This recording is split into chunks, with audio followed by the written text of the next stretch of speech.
Autobiography of a Yogi. Chapter 2. My Mother's Death and the Mystic Amulet. My mother's greatest desire was the marriage of my elder brother. Ah, when I behold the face of Ananta's wife, I shall find heaven on this earth. I frequently heard Mother express in these words her strong Indian sentiment for family continuity. I was about 11 years old at the time of Ananta's betrothal. Mother was in Calcutta, joyously supervising the wedding preparations. Father and I alone remained at our home in Bareilly in northern India. The father had been transferred after 2 years at Lahore. I had previously witnessed the splendor of nuptial rites for my 2 elder sisters, Roma and Uma. But for Ananta, as the eldest son, plans were truly elaborate. Mother was welcoming numerous relatives, daily arriving in Calcutta from distant homes. She lodged them comfortably in a large, newly acquired house at 50 Amer Street. Everything was in readiness. The banquet delicacies, the gay throne on which brother was to be carried to the home of the bride-to-be, the rows of colorful lights, the mammoth cardboard elephants and camels, the English, Scottish, and Indian orchestras, the professional entertainers, the priests for the ancient rituals. Father and I, in gala spirits, were planning to join the family in time for the ceremony. Shortly before the great day, however, I had an ominous vision. It was in Bareilly on a midnight. As I slept beside Father on the piazza of our bungalow, I was awakened by a peculiar flutter of the mosquito netting over the bed. The flimsy curtains parted, and I saw the beloved form of my mother. "Awaken your father," her voice was only a whisper. "Take the first available train at 4 o'clock this morning. Rush to Calcutta if you would see me." The wraith-like figure vanished. "Father, father, mother is dying." The terror in my tone aroused him instantly. I sobbed out the fatal tidings. "Never mind that hallucination of yours." Father gave his characteristic negation to a new situation. "Your mother is in excellent health. If we get any bad news, we shall leave tomorrow. You shall never forgive yourself for not starting now." Anguish caused me to add bitterly, "Nor shall I ever forgive you." The melancholy morning came with explicit words: "Mother dangerously ill, marriage postponed, come at once." Father and I left distractedly. One of my uncles met us en route at a transfer point. A train thundered toward us, looming with telescopic increase.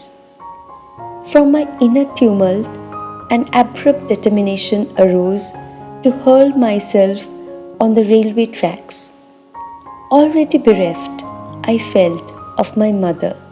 I could not endure a world suddenly bare to the bone.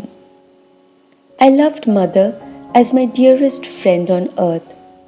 Her solacing black eyes had been my refuge in the trifling tragedies of childhood. Does she yet live? I stopped for one last question to my uncle. He was not slow to interpret the desperation in my face. "Of course she is alive." But I scarcely believed him. When we reached our Calcutta home, it was only to confront the stunning mystery of death. I collapsed into an almost lifeless state. Years passed before any reconciliation entered my heart. Storming the very gates of heaven, my cries at last summoned the Divine Mother. Her words brought final healing to my suppurating wounds. It is I who have watched over thee, life after life, in the tenderness of many mothers. See in my gaze the two black eyes, the lost beautiful eyes thou seekest. Father and I returned to Bareilly soon after crematory rites for the well-beloved. Early every morning, I made a pathetic memorial pilgrimage to a large shivli tree which shaded the smooth green gold lawn before our bungalow. In poetical moments, I thought that the white shivli flowers were strewing themselves with a willing devotion over the grassy altar. Mingling tears with the dew, I often observed a strange, otherworldly light emerging from the dawn. Intense pangs of longing for God assailed me. I felt powerfully drawn to the Himalayas. One of my cousins, fresh from a period of travel in the holy hills, visited us in Bareilly. I listened eagerly to his tales about the high mountain abode of yogis and swamis. Let us run away to the Himalayas. My suggestion one day to Dwarka Prasad, the young son of a landlord in Bareilly, fell on unsympathetic ears. He revealed my plan to my elder brother who had just arrived to see father. Instead of laughing lightly over this impractical scheme of a small boy, Ananda made it a definite point to ridicule me. Where is your orange robe? You can't be a Swami without that. But I was inexplicably thrilled by his words. They brought me a clear picture, that of myself as a monk roaming about India. Perhaps they awakened memories of a past life. In any case, I realized with what natural ease I would wear the garb of the anciently founded monastic order. Chatting one morning with Dwarka, I felt a love for God descending with avalanche-like force. My companion was only partly attentive to the ensuing eloquence, but I was wholeheartedly listening to myself. I fled that afternoon toward Nainital in the Himalayan foothills. Ananta gave determined chase. I was forced to return sadly to Bareilly. The only pilgrimage permitted me was the customary one at dawn to the Shivli tree. My heart wept for my two lost mothers, one human, one divine. The rent left in the family fabric by mother's death was irreparable. Father never remarried during his nearly 40 remaining years. Assuming the difficult role of father-mother to his little flock, he grew noticeably more tender, more approachable. With calmness and insight, he solved the various family problems. After office hours, he retired like a hermit to the cell of his room, practicing Kriya Yoga in a sweet serenity.